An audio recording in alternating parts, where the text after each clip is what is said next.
ইন্নামাল মুমিনুনা আল্লাযীনা ইযা যুকিরাল্লাহু ওয়াজিলাত কুলুবুহুম ওয়া ইযা তুলিয়াত আলাইহিম আয়াতুহু যাদাতহুম ঈমানাও ওয়া আলা রাব্বিহিম ইয়াতাওয়াক্কালুন। আল্লাহ ইন্না শব্দ নিশ্চয়তা বুঝাইতে গিয়া, গুরুত্ব বুঝাইতে গিয়া ইন্না শব্দের শুরুতে আনিয়া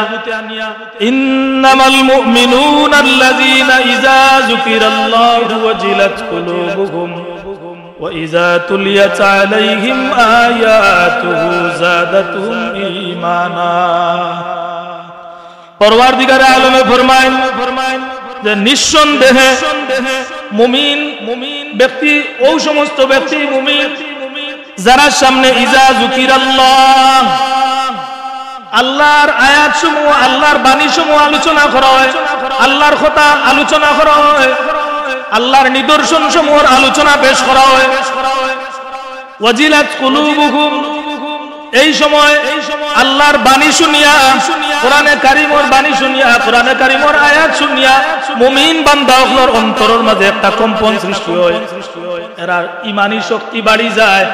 এরা ঈমানি কুওয়াত বাড়ি যায়, এরা অন্তরের মাঝে এমন একটা প্রশান্তি লাভ করে। ওয়াজিলাত কুলুবুহুম ওয়া ইযা তুলিয়াত আলাইহিম আয়াতুহু যাদাতহুম ঈমানা। আল্লাহর নিদর্শন সমূহ যে সমস্ত, এই সমস্ত মুমিনগুলোর সামনে যখন বর্ণনা করা হয়, মুমিন বান্দাগুলোর ঈমানি শক্তি যাদাতহুম ঈমানা, মুমিনের ঈমানি কুওয়াত, ঈমানি শক্তি বাড়ি যায়। সুবহানাল্লাহ। মুমিনের ঈমানি শক্তি বাড়ে আল্লাহর বাণী শুনিয়া, আল্লাহর নিদর্শনাবলী বর্ণনা শুনিয়া মুমিনের ঈমানি শক্তি, ঈমান বাড়ে। হ্যাঁ, ও যে আমরা কোরআন হাদিস সুন্নাহর অনেক সময় অনেক বাণী শুনিয়া আমরা দিলের মাঝে একটা পরিবর্তন দেখা যায় না? হ্যাঁ, যখন আমরা কোনো গর্হিত কাজ, কোনো খারাপ কাজ করি, খারাপ কাজ সম্পর্কে যখন ভীতি প্রদর্শন মূলক এমন কোন আয়াত, এমন কোন হাদিস, এমন কোন আল্লাহর বাণী আমরা শুনি, তখন আমরা হৃদয়ে একটা কম্পন সৃষ্টি হয়, ভয় ভীতির সৃষ্টি হয়, যে ভয়ের কারণে আমরা এই মন্দ কাজ থেকে বিরত থাকতাম পারি। আর যখন আবার আল্লাহর আশার কোনো বাণী শুনি, আশার কোনো বাণী শুনি, যখন কোরআন সুন্নাহর কোনো বাণী, এমন কোনো বাণী যখন শুনি, আল্লাহর পক্ষ থেকে আশার বাণী শুনানি হয় বান্দারে, এই আশার বাণীগুলা শুনিয়াও আমরা কি হয়, তখন আমরার মনের মাঝে একটা আশা জাগে, ভরসা জাগে যে আমি আমার মালিক ও মওলার গোলাম, আমি যদিও পাপী হই, আমি যদিও গুনাহগার হই, এর বাদেও আমি আমার মালিকের গোলাম, আমার মালিকও আমার সব কিছুর ব্যবস্থা করবে। এই যে ভরসাটা, ওয়া আলা রাব্বিহিম ইয়াতাওয়াক্কালুন, আয়াত কইছে যাদাতুহুম ঈমানা, মুমিনের ঈমানি শক্তি বাড়ি যায়। আর ওয়া আলা রাব্বিহিম ইয়াতাওয়াক্কালুন, মুমিনে তার রবের উপরে, তার পরওয়ারদিগার আলমের উপরে ভরসা করে। আলহামদুলিল্লাহ, আমরা ভরসার স্থল আছে কিনা? আছে। আমরা দুনিয়াবি কোনো কাজে, কোনো কর্মে, কোনো বিষয়ে যদি আমরা একেবারে ব্যর্থ হয়ে যাই, আমরা দেয়ালে পিঠ লাগার মতো অবস্থা হয়ে যায়, তা আমি দেখি আর আমার আর কোনো সাহায্যকার নাই,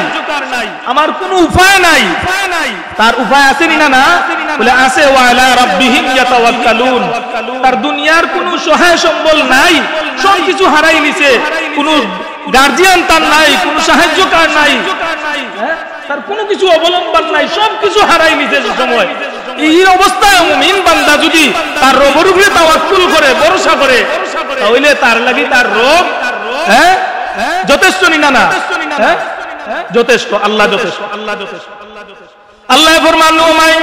ইয়াতাওয়াক্কাল আলাল্লাহি ফাহুয়া হাসবুহ। অন্য আয়াতে আল্লাহ ফরমাইরা মান ইয়াতাওয়াক্কাল আলাল্লাহি ফাহুয়া হাসবুহ, যে ব্যক্তি আল্লাহর উপরে ভরসা করে, কোন কাজে, কোন কর্মে, কোন বিষয়ে আল্লাহর উপরে তাওয়াক্কুল করিয়া উসিলা করতে থাকে, না উসিলা বাদ দিলেই তা না, উসিলা বাদ দিতা না, দুনিয়াবি যত উপায় অবলম্বন আছে আপনি ব্যবহার করবা, এই ব্যবহারের মাধ্যমে আপনি আপনার পরওয়ারদিগার আলমের উপরে ভরসা করবা। যে আপনি যখন ডাক্তার দেখাইবা, রোগের শিবার লাগে ডাক্তারের কাছে যাইবা, ডাক্তাররেও কোনো মুমিন যায় ডাক্তারের শরণাপন্ন হয়, ডাক্তার দেখায়, প্রেসক্রিপশন অনুযায়ী ঔষধ আনিয়া ঔষধ সেবন করে ভরসা করে আল্লাহর উপরে যে আমার আল্লাহ এই ঔষধের মাধ্যমে এই ডাক্তারের মাধ্যমে আমার শিফা দান করবা হইয়া যে ভরসাটা করে, ওটা হইল মুমিনের লক্ষণ। এরাই তো মুমিন। আল্লাহ কইরা এরাও মুমিন যারা আল্লাহর বাণী শুনিয়া, যারা অন্তরের মাঝে একটা কম্পন সৃষ্টি হয়, যারা আল্লাহর নিদর্শনাবলীর বর্ণনা শুনিয়া যারা ঈমানী শক্তি বাড়ি যায়, ওয়া আলা রাব্বিহিম ইয়াতাওয়াক্কালুন, আর যারা একমাত্র তারা রবের উপরে ভরসা করে, এই সমস্ত মানুষও প্রকৃত মুমিন। জোরে সুবহানাল্লাহ। এখন আপনার সব উপায় অবলম্বন আপনার হাত ছাড়া হয়ে গেছে, এমন অবস্থায় যদি আপনি চেষ্টা করতে থাকেন, চেষ্টা বাদ দিয়া না, চেষ্টা করিয়া যদি আপনি আল্লাহর উপরে ভরসা করেন, আল্লাহ ঘোষণা দেন ওমান ইয়াতাওয়াক্কাল আলাল্লাহি ফাহুয়া হাসবু, যে ব্যক্তি আল্লাহর উপরে ভরসা করে ফাহুয়া হাসবু, তিনি তার লাগি যথেষ্ট। সুবহানাল্লাহ। যে আল্লাহর উপরে ভরসা করে তার লাগি আল্লাহ যথেষ্ট। আপনার হাত আছে, আপনার পাও আছে, আপনার চোখ আছে, আপনার খান আছে, আপনার জ্ঞান আছে, সব কিছু তাহা সত্ত্বে যদি আপনি হিংস্র কোন জানোয়ার দেখিয়া, আপনার কোন দুশ্মন দেখিয়াও জান বাঁচানোর লাগি অন্তত চেষ্টা না করেন, বলে আল্লাহ বাঁচাইবানে আমারে, ওটার ভরসা, ও ভরসার কথা কইছি। হ্যাঁ, আপনার শারীরিক সক্ষমতা আছে, আপনি কাজকর্ম করবা, কাজকর্ম করিয়া আপনার পরিবারের ভরণ পোষণের দায়িত্ব যেটা এটা আপনি আদায় করবা, আপনি পালন করবা, এটা আল্লাহর হুকুম, আল্লাহর ফরজ বিধানের পরে আপনার উপরে আরো একটা বিধান আল্লাহ আরোপ করিয়া দিয়েছেন যে আপনার পরিবার পরিজন সবকিছুর এরার ভরণ পোষণের দায়িত্ব, আপনার বিবি বাচ্চার দায়িত্ব, আপনার মা বাবার দায়িত্ব, হ্যাঁ, আপনার উপরে যারা দায়িত্ব আছে এরার দায়িত্ব পালন করতে গিয়ে আপনার জীবিকা নির্বাহের ব্যবস্থা আপনি করা লাগবো, এটা আপনার উপরে দায়িত্ব নাই। এই দায়িত্বটা পালন করতে গিয়া আপনার সক্ষমতা আছে, শারীরিক সক্ষমতা আছে, জ্ঞানও আপনার আছে, সব কিছু তাহা সত্ত্বে যদি আপনি অন্য পন্থা অবলম্বন করেন, কোনো হারাম পথ দরিয়া নেনগি, বাঁচিয়া নেনগি,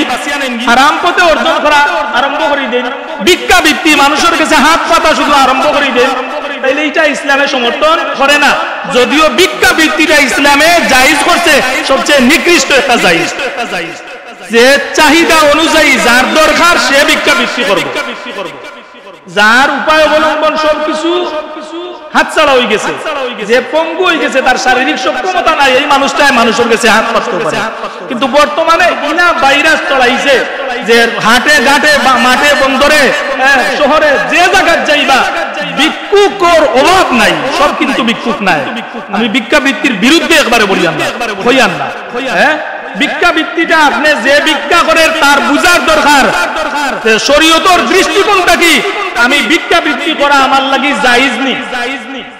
এই বিষয়টা অনেক ভিক্ষুকে, মহিলা হোক পুরুষ হোক, এরা জানার চেষ্টা করে না, শুধুমাত্র হাত পাতাইলেও মানুষে আমরাও বিবেকের কারণে আমরা ফিরাইয়া দিতাম পারি না, দেওয়ার কারণে এই সমাজের মাঝে ধর্মীয় দৃষ্টিকোণ থেকে যারারে দেওয়াটা লাজিম এরা বঞ্চিত হন না। 10 জন ভিক্ষুক যদি আপনার বাড়িতে আয়, 10 জনের মাঝে 2 জন কিবা উপযুক্ত, বাকি 8 জন অনুপযুক্ত, এরা পাওয়ার উপযোগী নাই, এরা চাওয়াটা ইসলামী শরীয়তের দৃষ্টিকোণ থেকে এটা উচিত নাই। কিন্তু হে যে তার লাগি আপনার কাছ থেকে চাইয়ানের, কিন্তু এটা হারাম, এটা হে বুঝেন না, না বুঝার কারণে 8 জন আইয়া আপনার দরজা থেকে ফিরিয়া গেছে। 9 জনের সময় যে আইছে আসলে পাওনাদার ব্যক্তি, তারে দেওয়াটা উচিত আপনার। এ ফাইতো এ অলাভাবী মানুষ, হ্যাঁ, নিরীহ মানুষ, দুর্বল মানুষ, আপনি বিরক্তি বোধ করিয়া, মানুষ তো আপনি বিরক্তি বোধ করিয়া তারে তাড়াইয়া দিলাইলা, তখন হে মনে কষ্ট পাইব। কি কষ্টর দায়ীটা খে আপনি মিনাও, যে বাকি যে 8 জনে লইয়া গেছে এরা দায়ী। বাকি যে ভিক্ষুকর বেশ ধরছে যারা, ভিক্ষুকর লেবাস পড়ছে যারা, শুধুমাত্র তার লেবাস বানাইছে, লেবাসটা প্রতিদিন সকালে নোংরা লেবাসটা পরিয়া হেবার হয়, বারে আপনার কাছে ভিক্ষুক সাজবার লাগি আসলে তার গরো গিয়া হে ভিক্ষুক নাই এ আপনারে আমার থাকি বহুত দিন মজুর মানুষ যারা খেটে খাওয়া মানুষ বহুত ব্যবসায়ী মানুষ সারা একটা মাস কষ্ট করিয়া তার দোকান ভাড়া দিয়া তার কর্মচারীর বেতন দিয়া সবকিছু নির্বাহ করিয়া মাস মূল্যে তার পরিবারের চাহিদা মিটাইতে পারেন না ইলা ব্যবসায়ী ওখানে আছে তার দুয়ারও প্রতিদিন একের পর এক ভিক্ষুক আইয়া হাত পাতাই দিয়েছে এই সমস্ত ব্যবসায়ী ওগুলোরে বিরক্ত করেন না শহরে বন্দরে এলা বহুত মানুষ বিরক্তিকর অবস্থার মাঝে আছে কেনে বলে যারা প্রকৃত ভিক্ষুক ওর অধিকার রাখে এরা ভিক্ষা বৃত্তি করত আর যারা প্রকৃতভাবে আসলে ভিক্ষুক হওয়াটা ইসলামের সমর্থন করে না তাই হাত পাতাইয়া নিতে পারবা মানুষের দুটা দিয়া আমি বেমার হইয়া ক্যান্সার হয়ে গেছে কইয়া আমার বুড়ির বিবাহ কইয়া বিভিন্নতা অজুহাত দেখাইয়া মানুষের কাছে কান্নাকাটি করিয়া চকুর পানি জড়াইয়া লইয়া যাইবা দিনও 500 টাকা হয়তো কাম করিয়া রুজি করলো নে সারাদিনে দেখা যায় তার 2,500 3,000 হয়ে যার এত আর বাদ দিতে পারে না এই নেশাটা ইলা বহুত ভিক্ষুক কল আছে শহরও হোটেল ভাড়া করিয়া থাকে তাকিয়া আর ওলা মানুষের কাছ থেকে হাত পাতাইয়া নিতে আছে এখন আমার সমাজের যারা প্রকৃত ভিক্ষুক প্রকৃত ফাওনাদার যারা প্রকৃত অসহায় যারা এরা এই সমস্ত প্রতারকগুলোর কারণে বঞ্চিত না ইসলামে তো হেরারে পারমিশন দিছে তুমি ভিক্ষা করতে পারবা আর তুমি যে ভিক্ষুকর বেশ ধারণ করিয়া ভিক্ষা বৃত্তি করিয়া আরেকজনকে বঞ্চিত করায় আরেকজন দানশীল ব্যক্তির বিরক্ত করায় আরেকজন দানশীল ব্যক্তির দানটা প্রকৃত জায়গা দিয়া পৌঁছিতে তুমি বাধা অন্তরায় হইয়া তুমি দাঁড়াই রায় এটার লাগি কিয়ামতের দিন মানুষের হক নষ্ট করার লাগি এরাও আসামি হইব না হ্যাঁ সন্ত্রাসী চাঁদাবাজি এবং চুরি ডাকাতি করিয়া যারা আত্মসাৎ করিয়া মানুষের হক মারিয়া খায় এই সমাজের এখন অসংখ্য ভিক্ষুকগণ আছে যারা মানুষের কাছে ভিক্ষা বৃত্তি করিয়া প্রকৃত ভিক্ষুকগুলোর হকটা মারিয়া খায় এবং যে দানশীল ব্যক্তি তানোর দানটাও প্রকৃত জায়গা পর্যন্ত গিয়া পৌঁছিতে পারেন না এই সমস্ত ভিক্ষুকগণ দায়ী না না বুঝার দরকার হ্যাঁ এলাকে হাজিরিন ইসলামে দানে উদ্বুদ্ধ করছে তো হাজিরিন সময় প্রায় শেষ হয়ে গেছে তো আমি যে আয়াতে কারিমা পড়ছিলাম এই আয়াতের মাঝে আল্লাহ ফরমাইলা ইন্নামাল মুমিনুন ও সমস্ত ব্যক্তি মুমিন ইজা যুকিরাল্লাহ যখন তার সামনে আল্লাহর জিকির আল্লাহর আলোচনা করা হয় পরওয়ারদিগার আলমের বাণীসমূহ আলোচনা করা হয় জিকির করা হয় স্মরণ করা হয় তখন তার হৃদয়ের মাঝে কম্পন সৃষ্টি হয় আল্লাহর বাণী ওইজা তুলিয়াত আলাইহিম আয়াতুহু যাদাতহুম ঈমানা যখন আল্লাহর আয়াতসমূহ তার সামনে পেশ করা হয় বর্ণনা করা হয় তার ঈমান বাড়ি যায় ওয়া আলা রাব্বিহিম ইয়াতাওয়াক্কালুন তারা রবের উপরে একমাত্র ভরসা হ্যাঁ الذين يقيمون الصلاة ومما رزقناهم ينفقون আর তারা নামাজ কায়েম করে ওমিম্মা রাযাকনাহুম ইউনফিকুন আল্লাহ তারারে যে রিজিক দিছেন এই রিজিকটা কি তারা রিজিক বলতে শুধুমাত্র আমরা ভাত তরকারি যেটা খাই এটার নাম খালি রিজিক না আমার দুনিয়ার চলার পথে যত কিছুর প্রয়োজন যা কিছু আমি আল্লাহ প্রদত্ত ব্যবস্থা আমি পাইছি আমি মালিকানা আমার আছে সব কিছু ইওতে রিজিক আপনার টাকাটাও রিজিক আপনার ব্যবসার প্রতিষ্ঠানের মাল এগুলাও রিজিক এই টাকাটা কি সব কিছুর মূল্য তো টাকা পয়সা এই টাকাটা কি আপনি মুমিন বান্দায় যখন ওয়ামিম্মা রাযাকনাহুম ইউনফিকুন যারা তারা রিজিকটাকে খরচ করে আল্লাহর নির্দেশিত পন্থায় তখন আল্লাহর নির্দেশিত পন্থায় আল্লাহ এটা কইছেন যে আপনার পরিবার পরিজনের ব্যয় নির্বাহ করা আপনার উপরে ফরজ না এখন আপনি দান করতে আমরাও মসজিদেও দান অনেক দানশীল হলে দান করছে দানের ব্যাপারে ইসলামে যারা উদ্বুদ্ধ করছে আবার এমন দানটা কি বিরত থাকার কথা ইসলামে কইছে যে দানের কারণে আপনি নিজে একবারে নিশ্চয় হ্যাঁ অন্য আয়াতে আল্লাহ কইরা ওয়ালা তাজআল ইয়াদাকা মাগলুলাতান ইলা উনুকিকা ওয়ালা তাবসুতহা কুল্লাল বাসতি ফাতাকুদা মালুমান মাহসুরা ইসলামটা কত সুন্দর একটা ধর্ম ইসলামে এমন জান্নাতের পথ দেখায় না যে ও সরাসরি জান্নাতে যাইবা কি তোমার বিটা মাটি সবকিছু দোকান ঘর দুয়ার সবকিছু দান করিলাও মসজিদ আর ডাইরেক্ট জিন্দা থাকতে তুমি জান্নাতে যাইবা কি ইসলামে এমন লোভ হেউরে দেখায় নি আছে নিলা না এই আয়াত বুঝা যায় ওয়ালা তাজআল ইয়াদাকা মাগলুলাতান ইলা উনুকিকা আল্লাহ কইরা যখন দানের ব্যাপারটা সামনে আইব তখন তুমি তোমার আত্মারে গর্দনার মাঝে ইলা ঝুলাইয়া রাখবে, মানে আত পিছে দিনিয়া বান্ধিয়া রাখবে, ইলা উনুকিকা, তোমার গর্দনাত ইলা গুটাইয়া রাখিও না, পকেটও কিছু আত হামায় যান, আতটা কিছু প্রসারিত করিও। ওয়ালা তাজআল ইয়াদাকা মাগলুলাতান ইলা উনুকিকা, তোমার গর্দনাত ইলা আতরে বান্ধিয়া গুটাইয়া রাখিও না, আতরে কিছু প্রসারিত করিয়া কিছু দান করিও। দানটাকে ইলা বঞ্চিত থাকিও না, একেবারে বঞ্চিত থাকিও না, তোমার সামর্থ্য অনুযায়ী তুমি দান করিও। দানটা কিলে হইতো, বলে দানটা হলো হইতো যে পয়লাও আপনার বিবি বাচ্চা মা বাবার দায়িত্ব, আপনার পরিবারের দায়িত্ব আপনার উপরে, আপনি আপনার জীবিকা নির্বাহ করার ব্যবস্থা করিয়া আপনি উদ্ধৃত থেকে আপনার সামর্থ্য অনুযায়ী আপনি দেউকা, তখন সামর্থ্য অনুযায়ী যখন আপনি 100টা টাকা ওই মসজিদও দিবা, এই 100টা টাকা আর একজন 1 কোটি টাকার মালিকে যদি 1 লাখ টাকা দেন, মসজিদের খাজে 1 লাখ টাকার খাজ বেশি হয়েছে, ঠিক আছে, কিন্তু আল্লাহর বিচারে যখন আল্লাহ বিবেচনা করবা তখন হইব কিতা, আপনার 100 টাকা আর এই ব্যক্তির 1 কোটি টাকার মালিকে যে 1 লাখ টাকা দিছেন, মান আল্লাহর কাছে আপনারটা কম থাকতো না, মর্যাদায় আল্লাহ আপনারটারও বাড়াইয়া দেব। সুবহানাল্লাহ। যদিও আমরা দৃষ্টিতে আমরা 1 লাখ টাকার মান দিব বেশি, হ্যাঁ বলা নাই, বলে আপনি আপনার সামর্থ্য অনুযায়ী 1 লাখ টাকা যখন দিছেন, আপনার পারিবারিক টানাপুলান আছে, একদিকে ঘুরলে আরেক দিকে আপনার নিজের এমন অবস্থা, এই অবস্থার মাঝে হিমশিম খাইয়া আপনি 100টা টাকা 1000টা টাকা 5000টা টাকা মসজিদ মাদ্রাসা বা দিনই কোনো কাজে আপনার দিলর লগে আপনি জিহাদ করিয়া কুস্তি করিয়া আপনি যখন দান করবা, তখন শয়তানের ওয়াসওয়াসা থেকে আপনি বাঁচি গেলা, বাঁচিয়া আপনি দানের শামিল যখন হই গেলা, আপনার অভাবের কষ্ট তো আছে, উনি কষ্টটারেও দিল চাপা দিয়া আপনি যখন এইরকম দিনই কোনো কাজের শামিল হইবা, তখন আপনার দানের মর্যাদাটা আল্লাহ বাড়াইয়া দিলেন। সুবহানাল্লাহ। হ্যাঁ,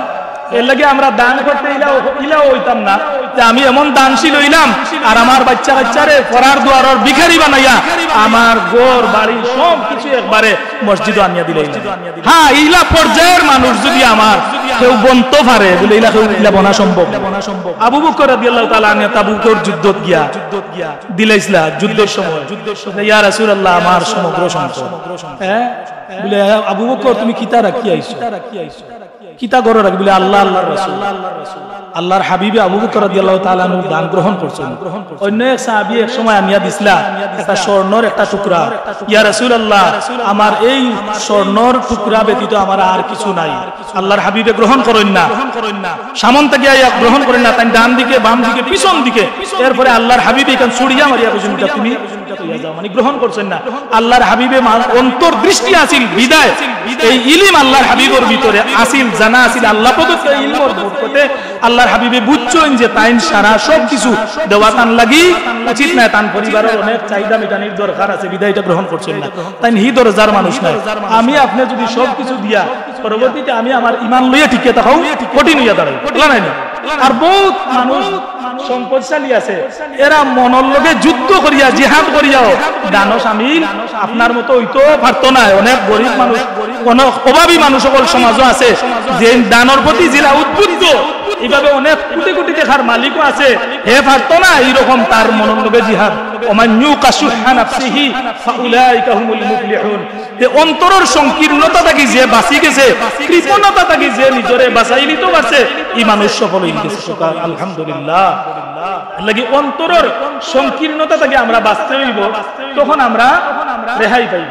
আর আমরা দান করতে গিয়া আল্লাহ ফরমাইছেন যে ওয়াল কাযিমিনাল গায়যা ওয়াল আফিনা আনিন নাস আল্লাযীনা ইউনফিকুনা ফিস সাররাই ওয়াদ দাররা। এই আয়াতের মাঝেও তো দেখা যায় যে আল্লাহ কইরা আল্লাযীনা ইউনফিকুনা, যারা তারার রিজিক রে, যারা তারার অর্থরে টাকাটারে ব্যয় করে, ফিস সাররাই ওয়াদ দাররা, সচ্ছল অবস্থায় এবং অসচ্ছল অবস্থায়। কিন্তু আমরা যারা শামিল হইছি এই নামাজে উপস্থিত হইছি, সব কি আমরা সচ্ছল? অনেক মানুষ অসচ্ছল অবস্থায় আছেন, যে তার পারিবারিক ব্যয়টা কোনো রকমে নির্বাহ করে, ব্যবসা বাণিজ্য করলেও হয়তো কষ্ট করিয়া। অনেক প্রবাসী আছেন কোন সুরতে মাস পড়লে তার পরিবারের ব্যয়টা নির্বাহ করা, এর বাদেও তার সামর্থ্য অনুযায়ী মসজিদ মাদ্রাসা দিনী কাজ ওয়াজ মাহফিল বিভিন্ন গরিব অসহায় মানুষের প্রতি তার সামর্থ্য অনুযায়ী সর্বোচ্চ চেষ্টা করিয়া যায়নি না আইলা আসেননি মানুষ আর অনেক সম্পদশালী মানুষ আছে টেকা তো আর জায়গা পান না এ বিলাসিতার ক্ষেত্রে তার টেকাটা ওকাতরে ব্যয় করে হিসাব ছাড়া ব্যয় করে শুধুমাত্র দিনই কোনো খাওয়া যাইলেও তার সামসা যেগুলো আছে ওগুলো জিকাইব কত দিতা আমরা অনেক জায়গা মেহমান হইয়া দেখছি যে হাদিয়া দিত হুজুর হলরে এখন তার লগে সামসা যেগু আছে ওগুলো জিকাইবে কত দিতা আর এমনি রাস্তাঘাটে বিভিন্ন ভাত খাজো খেলা তাইছে এগুলো এগুলো খেউরে মাথায় না গরর খেউরে মাথায় না 20,000 50,000 1 লাখ টাকা কয় আমি আসি দিব না 1 লাখ টাকা দিলে ইনো মাথায় না বলে কত দিতা আর হুজুর হলরে দিত বা মসজিদ মাদ্রাসার লাগি কেউ গেছে ওগুলো কি জিকায় সামসা দূরে কয় দিতাম কত ইগে কম কইব না বেশি কইব ইনো হিগুরে মাথাইতো কেন হিগুরে মাথাইতো দরকার মালিক এননি না যে দিতা তাই মালিক তো তাই মালিক হইয়া আর সামসারে জিকায় বলে অমুকরে দিতাম কত দিতাম ও গে কইয়া দে বিং মারি সাইও ইগু তো বালা দোস্ত চলে বহুত মানুষের সমাজে অনেক মানুষের ক্ষতি করে তার একজনে তার আপনজনরে দিত স্যার দান করা করতো স্যার গ্রামের একজনরে দিত স্যার কোনে গিয়ে কয় ভাই সাহেব ই কিতা ইগুরে দিয়া কিতা ইগুরে দেওয়াটা কি না দেওয়া বালা কিন্তু বালা হালতে চলতো ভালো এখন অভাবী মানুষের যদি কেউ হে হাত পাতে না আপনি যাচিয়া দিতেছেন নিষেধ নাই আমি যেটা বিজ্ঞাপৃতির কথা যেটা কইছি যে আপনি বারবার মানুষের কাছে অনায়াসে কোনো দরকারে বেদরকারে হাত পাতা হ্যাঁ আপনার পরিবার পরিজন আত্মীয় স্বজনের মাঝে অভাবী মানুষ আছে হে আপনার কাছে সার না হে আপনার কাছে আর না আইছে না আপনি সম্পদশালী হইছেন আপনি তার খোঁজ খবর লইয়া আপনি যাচিয়া যদি দেন তারে বা তার কোনো উপলক্ষে বিভিন্ন উপলক্ষ আছে না নি এই উপলক্ষে অসুস্থ হয়েছে হসপিটাল আছে তার বিয়া শাদী লাগছে এক্ষেত্রে যদি আপনি মন খুলিয়ে আপনি দান করেন এটা না যাইনি এটা গ্রহণ করাও যায় আপনার দেওয়াটাও যায় অভাবী মানুষ হিসেবে ভিক্ষুক হিসেবে না ভিক্ষুক এক শ্রেণী হ্যাঁ সমাজের মাঝে অনেক মানুষ আত্মীয় স্বজনের মাঝে অভাবী আছে না অভাবী করে আপনি দিবা তো দিতে গিয়া হগুরে জিকাইতানি অনেক মানুষ আছে ইলা দেখছি আমরা না হাদিয়া দিত মেহমানদারির লাগি নিচে দাওয়াত দিয়া নিচে আলিম উলামা ওগুলারে দিত বা কোন বড় কোন আলিম গেছেন এন্ডে দিত হয় জিকায় এখন হে মন কুলিয়া দিত না নি বেশ করি অথচ বাদ খাজে কেউরে জিকায় না দেয় দিতে থাকে তো হাজিরিন তো আল্লাহর শুকরিয়া আদায় করি আমরা রে আল্লাহ যেন এইরকম মন মানসিকতা প্রত্যেকরে দেন ইকান নাই যে আপনার তৌফিক নাই আপনি যতক্ষণ পারতা না ডিগি দিয়া তার চেয়েও বেশি আপনি দিলেই তা ইলা ইসলামে হয় না আমরা ওই এরকম ওয়াজ এরকম জান্নাতের পথ আমরা দেখাই না আল্লাহর নবী ফরমাইছেন বাশশিরু আল্লাহর হাবিব রে আল্লাহ জানাইয়া দিছেন বাশশিরু ওয়ালা তুনাফিরু আসিরু ইয়াসিরু ওয়ালা তুআসিরু হে আমার হাবিব আল্লাহ আল্লাহর হাবিব রে ডাকিয়া কইরা হে আমার হাবিব বাশশিরু ওয়ালা তুনাফিরু আপনি তারে সুসংবাদ দেওয়া তারে নিরাশ করেন না দান ইয়াসিরু ওয়ালা তুআসিরু আপনি তার লাগি সহজ করিয়া দেওয়া আপনি তার লাগি কঠিন করেন না দান বিদায় আল্লাহর হাবিবে মুহাম্মদুর রাসূলুল্লাহ সাল্লাল্লাহু আলাইহি ওয়াসাল্লাম আমরার নবী আমরার এই দু জাহানের কান্ডারি নবী মুহাম্মদুর রাসূলুল্লাহ দয়ার দরিয়া নবী আমরার লাগি সবকিছু সহজ করিয়া দিছেন না সবকিছু সহজ করিয়া দিছেন আমরা সামর্থ্য অনুযায়ী 2 টাকা দিয়াও শরীক হইয়াও যে 2 টাকা দেওয়ার তৌফিক আছে হে 2 টাকা দিতে ও যে মসজিদ ও জুমা বার আইলে 20 বছর 25 বছর আগে অনেক মানুষে 1 টাকা শুকি 2 টাকা দিতা আচ্ছা ভাই কলকাতা চাই 20 বছর আগে 2 টাকা আর এখন 2 টাকার সমান নি আমরা কিন্তু ধ্যান ধারণা থেকে এখনো বারোই আইছি আমরা প্রতি সপ্তাহে প্রতিদিন কত টাকা আমরা খরচ করি কত 10 টাকা কত 20 টাকা এমনি রাস্তাত বারোইলে প্রত্যেকেরও যায় কিন্তু আমরা এখনো হও 20 বছর 25 বছর আগর ধ্যান থেকে আমরা বারোই আইতাম পারছি না যে আমরা জুমাবার আইলে এই মসজিদ না যে কোনো মসজিদ হও 2 টাকা 5 টাকা পূজায় কেন আপনি তো প্রতিদিন ওকাতরে বাজারও বাড়াইলে চা খাবাইরা 10 টাকা 20 টাকা ব্যয় কররা আপনি প্রতি জুমাবারে নিয়ত করেন না বলে এই সপ্তাহে বহু টাকা খরচ করলাম এই জুমাবারে যে কোনো মসজিদে আমি নামাজ পড়ি আমি অন্তত 10 টাকা বা 20 টাকা দেওয়ার সামর্থ্য ইলা কোন মানুষের নাই আছেন না হ্যাঁ বহুত মানুষ সকল আসেন টাউনও বন্দরে দেখাবা হোটেলে আমাইলে নাস্তা কামাইলে নাস্তা করিলা 400-500 টাকার খাড়া খাড়া বন্ধু বান্ধব লিয়া নাস্তা করিলা আপনি আমি দৃষ্টিভঙ্গিরে বদলাইতে হইব, ধ্যান ধারণারে বদলাইতে হইব। আমি এই সপ্তাহে কত টাকা আমার পরিবারের লাগি ব্যয় করলাম, আমার নিজের লাগি ব্যয় করলাম, আমার বন্ধু বান্ধবের লাগি ব্যয় করলাম। এখন আমি জুমাবার আজকে মসজিদে যাইমু, আল্লাহ যে এই মহা সুযোগ আমারে দিছেন, আমার 10টা টাকা 20টা টাকা 50টা টাকা যদি মসজিদে দিতাম পারি, তাহলে আমি সদকায়ে জারিয়া হিসেবে কিয়ামতের দিন বিনিময় পাইমু। তাইলে আমি 2 টাকা দোকানের দরকার নাই, আর 5 টাকা নোট লগে আছে কি না এটা দোকানের দরকার নাই। আমি আগে থেকে প্রস্তুতি নিয়াও পকেটও রাখি যে আজকে যে কোনো মসজিদে নামাজ পড়ি অন্তত 10টা টাকা আমি মসজিদে দিয়াই। তো আল্লাহ আমাদের তৌফিক দিত। সাল্লাল্লাহু আলা সাইয়্যিদিনা মাওলানা মুহাম্মদ ওয়া আলা আলিহি ওয়া আসহাবিহি সাল্লাম। আস্তাগফিরুল্লাহ ইন্নাল্লাহা গফুরুর রহিম, আস্তাগফিরুল্লাহ ইন্নাল্লাহা গফুরুর রহিম। আল্লাহুম্মা আমিন। আলহামদুলিল্লাহি রাব্বিল আলামিন ওয়াল আকিবাতু লিল মুত্তাকিন ওয়াস সালাতু ওয়াস সালামু আলা আশরাফিল আমবিয়া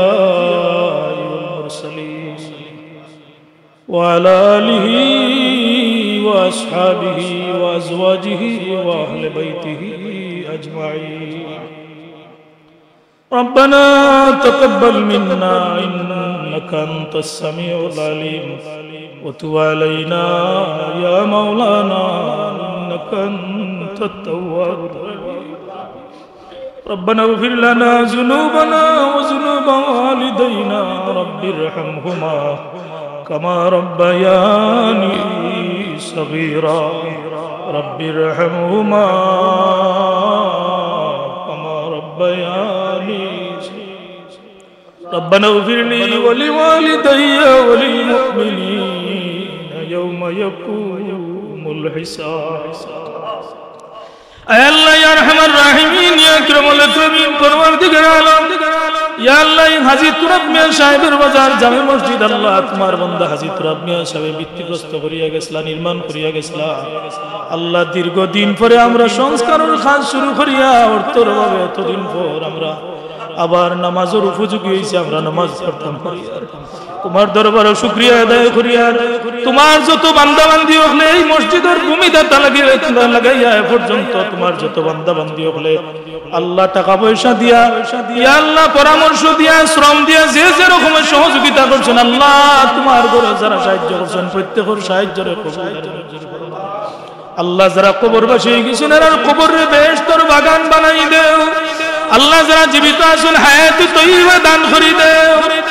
ইয়া আল্লাহ আমরা এলাকার যত প্রবাসী হল আল্লাহ এই মসজিদ মাদ্রাসা এবং গরিব অসহায় মানুষ সকলরে দান খয়রাত করেন। আল্লাহ আমরা এলাকার প্রত্যেক প্রবাসী সকলরে তুমি সাহায্য করো। ইয়া আল্লাহ এর প্রবাস জিন্দেগিরে তুমি শান্তিময় বানাই দাও। প্রবাসী অবস্থায় যে যে সমস্যায় জর্জরিত আল্লাহ तमाम প্রবাসী সকলের সমস্যারে তুমি সমাধান করে দাও। ইয়া আল্লাহ আমরার দেশের যত প্রবাসী যে যে দেশে আছেন আল্লাহ তার প্রতি তোমার দয়ার নজর ফরমাও। ইয়া আল্লাহ এরা বড় আশা করি বাড়ি ঘর ছাড়িয়া দেশ ছাড়িয়া পরিবার পরিজন ছাড়িয়া আল্লাহ বিদেশের মাটির পা রাখছেন। আল্লাহ এরার প্রত্যেকের দিলের আশারে তুমি কবুল আর মঞ্জুর ফরমাও। অনেক ইউরোপের দেশ তাকিয়া বড় পেরেশানি আছেন, আনলিগেল অবস্থা আছেন আল্লাহ এরার লিগেলের ব্যবস্থা করে দেও। ইয়া আল্লাহ আমরা যখন কোন প্রবাসীর কাছে আবদার করি আল্লাহ এরা তো আমরা ফিরাইয়া দেন না। তোমার দরবারে আমরা ভিক্ষা চাই আর আমরা দেশের প্রত্যেক প্রবাসী করে তুমি বঞ্চিত করিও না। তোমার কুদরতি সাহায্য দিয়ে এর মনের আশারে পুরা করে দেও। আল্লাহ এর ঘরে বাড়ি শান্তি করে দেও। আল্লাহ আমরা এই এলাকার যত অভাবী খোলাছেন অভাবরে দূর করে দেও। বেরোজগার হলে হালাল রুজির দরজা খুলি দেও। আল্লাহ ব্যবসায়ী হলে হালাল ব্যবসা করার তৌফিক এনায়েত করে দেও। খাস করে এই সাহেবের বাজারের যত ব্যবসায়ী ভাই খোলাছেন আল্লাহ প্রত্যেকরে তুমি হালাল ব্যবসা করার তৌফিক দান করে দেও। আল্লাহ এরা আমরা অনেক সহযোগিতা করেন, অনেক পরামর্শ দেন। আল্লাহ এরা সহযোগিতারে তোমার ওয়াস্তে তুমি কবুল ফরমাও। আল্লাহ আমরা এই বাজারের প্রত্যেক ব্যবসায়ী হকলর ব্যবসার মাঝে তুমি বরকত দান করে দেও। ইয়া আল্লাহ আমরার যত বেমারি হল আছেন আমরার বাড়ি বেরো तमाम বিমারি হকলরে তুমি শিফা এনায়েত। ইয়া আল্লাহ আমরা এই মসজিদে অনেক এক একটা সব দিবা বলিয়া ওয়াদা করছেন আল্লাহ তোমার বান্দা হকলরি আল্লাহ দান দে তুমি কবুল ফরমাও। অনেকে গ্রিল দিবা, অনেকে নগদ টাকা পয়সা, বিশেষ করে আজকে প্রবাসী আব্দুল কাদির ভাই আল্লাহ 10,000 টাকা দিয়েছেন তোমার বান্দারি দান দে কবুল ফরমাও। ইয়া আল্লাহ আর অনেক মনে আছে সাহায্য করার, আল্লাহ তৌফিক দান করে দেও। আমরা এই মসজিদের যত অসম্পূর্ণ কাজ আছে তোমার কুদরতি খাজানা থেকে পুরা করে দেও। ইয়া আল্লাহ মুসল্লি হকল লাগি নির্বিঘ্নে নামাজের ব্যবস্থা করার মতো আমরারে তৌফিক এনায়েত করে দেও। ইয়া আল্লাহ এই মসজিদে সব সময় ইয়া আল্লাহ নামাজি বান্দা দ্বারা মুখরিত তাকের বা পরওয়ারদিগার আল্লাহ মসজিদের মুসল্লি হকলর যাতে অসুবিধা না হয় এই ব্যবস্থা করার আমরারে তৌফিক এনায়েত করে দেও। হাসবুনাল্লাহু ওয়া নি'মাল ওয়াকিল, নি'মাল মাওলা ওয়া নি'মান নাসির। أفوض أمري إلى الله إن الله بصير بالعباد بفضل سبحان ربك رب العزة عما يصفون وسلام على المرسلين والحمد لله رب العالمين.